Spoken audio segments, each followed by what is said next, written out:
All right. I'm Michael Cope, and this is my presentation on Florida's stance on distracted driving.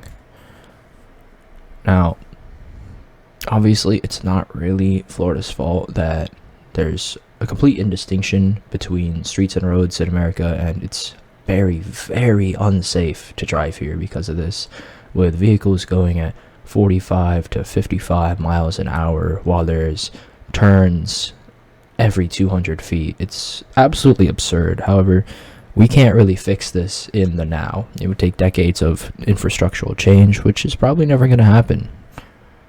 So instead, we can deal with distracted driving.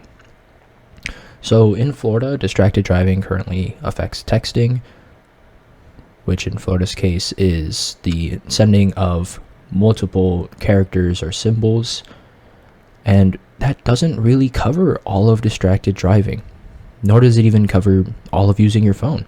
You could be distracted changing playlists, seeking navigational tools, or looking for somebody in your contacts list by scrolling through, and none of those are punishable under our current distracted driving with phone laws. You could also be distracted by eating or drinking or arguing with a passenger. All these things distract somebody just as much as texting, but only texting is covered. Worse than that is that distracted driving is only a secondary offense. So in the state of Florida, you have to be caught doing something else illegal. May it be speeding, having a broken tail light, or having broken headlight, not having your headlights on at night. You have to be doing something else that is worthy of pulling you over to even be prosecuted for distracted driving.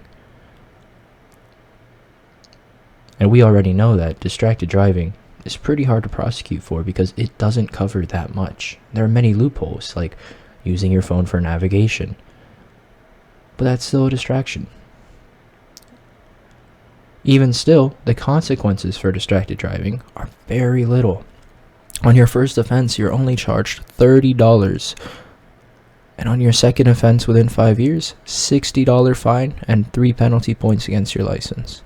Now, if you do it through a school zone or work zone, it's $60 and 3 penalty points against your license. But these are minimal. I mean, Florida litter laws require a $100 minimum or $150 minimum in some places just for littering. You know, you throw a little tinfoil wrap outside your car, boom, $100. But if you are caught not looking at the road, being completely distracted, putting the lives of every motorist and pedestrian around you at risk, $30. It simply does not make sense. Florida legislators need to toughen up on the laws. They need to make it a primary offense to be distracted while driving and increase the consequences for doing so. Thank you.